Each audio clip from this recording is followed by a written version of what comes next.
தமிழ் திரையுலகத்தினுடைய மிக சிறப்பான ஒரு நடிகரும் தேமுதிகவுடைய தலைவரும், அது மட்டுமல்லாமல் தமிழ்நாடு மக்கள் மத்தியில்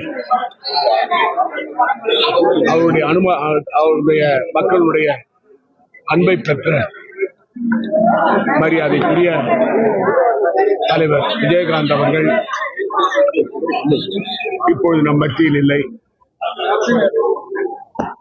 அவர் தமிழ் துறையிலே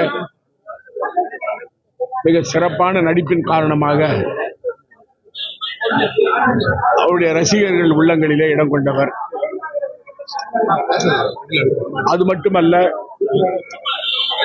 அரசியலிலே பல தலைவர்கள் வந்திருக்கலாம், குறிப்பாக சினிமா துறையில உள்ளவர் வந்திருக்கலாம்.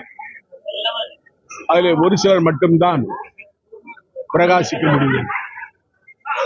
NTRலிருந்து, MGRலிருந்து, புரட்சி தலைவர் MGR அவர்கள், இது போன்ற தலைவர்கள் தான் அந்த அரசியலிலே நிலையோடு நிற்க முடியும்.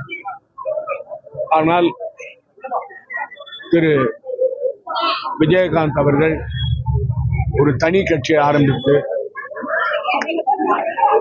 குறிப்பாக அனைத்து இந்திய அண்ணா திராவிட முன்னேற்ற கழகத்தோடு கூட்டணி சேர்ந்து சட்டமன்றத்தில் அதிகப்படியான சட்டமன்ற உறுப்பினர்களை கொண்ட ஒரு தலைவராக அவர் இருந்தார். சட்டமன்றத்தில் அவருடைய கட்சியுடைய தலைவராக இருந்தது மட்டுமல்ல, தன்னுடைய கருத்துக்களை எல்லாம் வெளிப்படையாக பேசுகிறார். தன் உள்ளத்திலே உள்ள கருத்துக்களை அவர் பகிரங்கமாக யார் என்ன சொன்னாலும் அதை பற்றி கவலைப்படாமல் தன் எண்ணங்களை வெளியிடுகின்ற ஒரு தலைவராக அவர் இருந்தார்.